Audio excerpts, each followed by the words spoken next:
the absence of Emily. I had worked for nearly 5 minutes when I heard a shout, and suddenly there were people all around me. When I married my second wife, Emily, I went to live in her house in Northern California. It's a big house with a lot of land around it, just outside a small town. The next house is almost exactly the same, and that belongs to Emily's sister, Millicent. Millicent and Emily. Sisters, but completely different in looks and in character. Millicent is tall and rather thin. She is very strong-minded and likes to control everyone around her, including Emily. She wasn't at all pleased when I came and took Emily away from her influence. Emily is rather short and, well, fat. As she says, she weighs 11 or 12 kilos too much. She doesn't claim to be very clever, and usually she does what other people want. Not always, though. For 3 weeks now, Emily had been away, but Millicent had been watching me closely. She was with me now, drinking coffee in our sitting room. The telephone rang, and I answered it. Yes? Hello, dear. This is Emily. Emily, what is your surname? Oh, really, dear? Emily, your wife. I'm sorry, you must have a wrong number.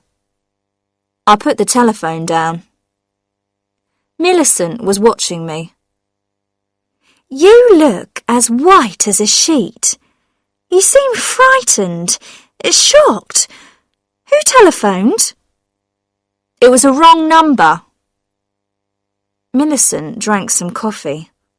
Oh, Albert, I thought I saw Emily in town yesterday, but that's not possible. Of course it's not. Emily is in San Francisco. Yes, but where in San Francisco? She didn't say. She's visiting friends. Emily doesn't have any friends in San Francisco. I know all her friends. When will she be back? She wasn't sure when it would be. I've heard, Albert, that your first wife died in a boating accident. She fell out of the boat and died in the water? I'm afraid so.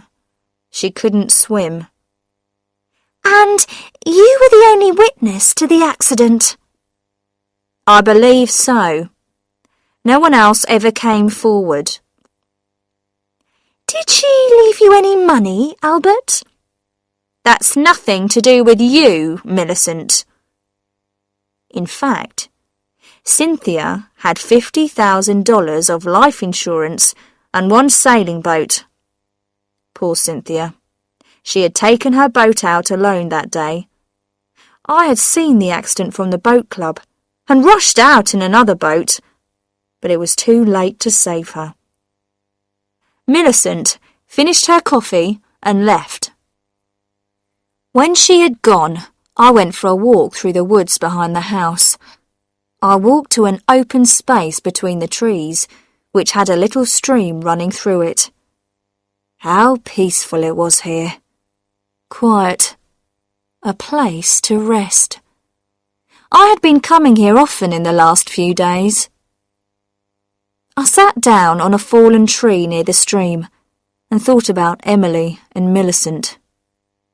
Their houses and land were very similar, so you would expect them to be equally rich.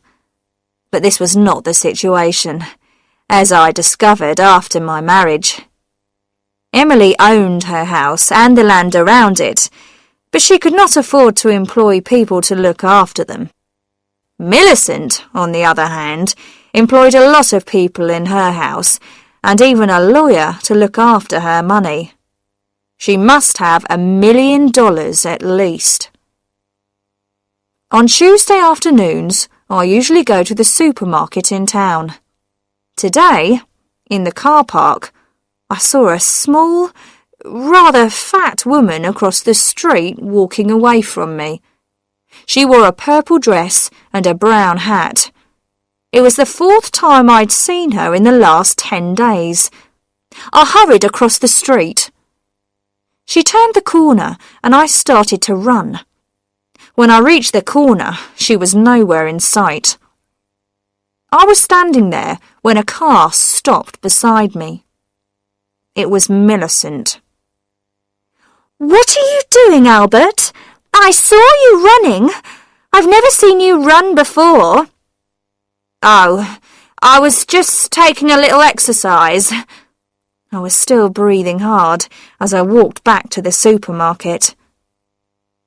The next morning, when I returned from my walk to the stream, I found Millicent in the sitting room, pouring some coffee for herself. "I've been in the bedroom, looking at Emily's clothes," Millicent said. "I didn't see anything missing." "Why should anything be missing? Has there been a thief in the house?" "Don't tell me that Emily went off to stay with friends in San Francisco without any luggage." She had luggage, though not very much. "What was she wearing when she left?" "I don't remember," I said. That evening, as I prepared for bed, I looked inside Emily's cupboard. What could be done with her clothes? Perhaps I should give some away. I woke up at 2 in the morning. Bright moonlight was shining on my face. I dressed and went out to the hut in the garden. I needed something for digging a hole. I chose a spade with a long handle, put it on my shoulder, and began walking towards the stream. I was nearly there when I stopped. I shook my head slowly and returned to the hut. I put the spade away and went to bed.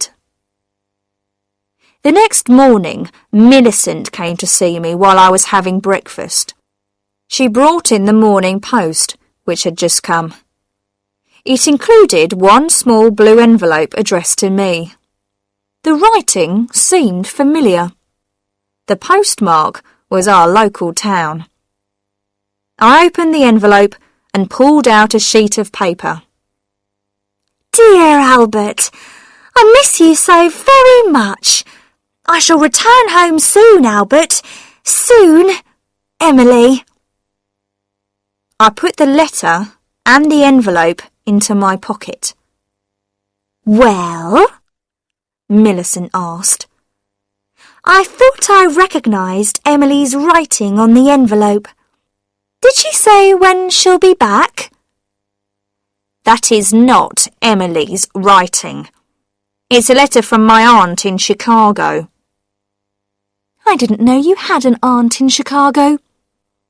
"Don't worry, Millicent. I do have an aunt in Chicago." That night, I was in bed, but awake, when the telephone beside my bed rang. "Hello, my sweet. This is Emily." "You are not Emily. You are someone else." "Don't be silly, Albert. Of course this is me, Emily." "You can't be Emily. I know where she is, and she couldn't telephone at this time of night." "You think you know where I am?" "No, I'm not there now. It was too uncomfortable, so I left, Albert." I got out of bed and dressed. I went downstairs to the study and made myself a drink. I drank it slowly. It was nearly 1 o'clock in the morning when I went to the garden hut again and took out the spade. This time I went all the way to the space between the trees. I stopped beside the highest tree of all. I began taking big steps, counting at the same time. 1, 2, 3, 4. I stopped at 16. Then I began digging. I had been digging for nearly 5 minutes when I heard a shout, and suddenly there were people all around me, shining lights in my face. I recognised some of the people who worked for Millicent, including her lawyer. Now Millicent herself stepped forward. So, you wanted to be sure she was really dead, Albert? And the only way to do that was to return to the place where you buried her. I am looking for old Indian knives, I said. There's a belief that if you find one in the light of the moon, it will bring you good luck. Millicent took no notice of this. She pointed to some people I didn't know. These are private detectives, she said. They have been watching you 24 hours a day ever since I guessed what really happened to Emily. She pointed at a small, rather fat woman. That's Mrs. Macmillan. She was the woman in the purple dress, and she copied Emily's writing. And this is Miss Peters. She is good at copying voices, and she was the voice of Emily you heard on the telephone. There were also 2 detectives, who had brought their own spades. Now they began digging in the hole which I had started. We knew you were getting worried, Albert, said Millicent. You almost dug her up last night, didn't you? But then you changed your mind. That was lucky, because last night I didn't have so many people to watch you. Tonight we were ready and waiting. The detectives dug for about 15 minutes and then paused for a rest. This ground is very hard, said one. They went on digging until the hole was 2 meters deep. Nothing has been buried here, said the other. The only thing we found was an old Indian knife. I smiled at Millicent. What makes you think I buried Emily? I left them and returned to the house. I had guessed from the beginning that Millicent was responsible for the false Emily that had appeared to me in different forms. It was all part of her plan. What had been her aim? Well, she believed that I had killed her sister. So she wanted to frighten me until I broke down and said, Yes, I killed her. I had been playing a game too. I wanted her to think I was frightened. And of course, I wanted her to think I had buried the body in that place in the woods. Now I was in a strong position. She had called me a murderer in front of all those witnesses. I could take the matter to a court of law and demand a large sum of money from her. But she wouldn't want to let that happen. She wouldn't want the world to know she had been stupid. She would prefer to pay those people to keep silent. Would that be possible? Well, it would help if I supported her story and said that nothing had happened at all. And I would do that for Millicent, if she gave me some money, a large amount of money. At the end of the week, my telephone rang. This is Emily. I'm coming home now, dear. Oh, great. Did anyone miss me? They certainly did.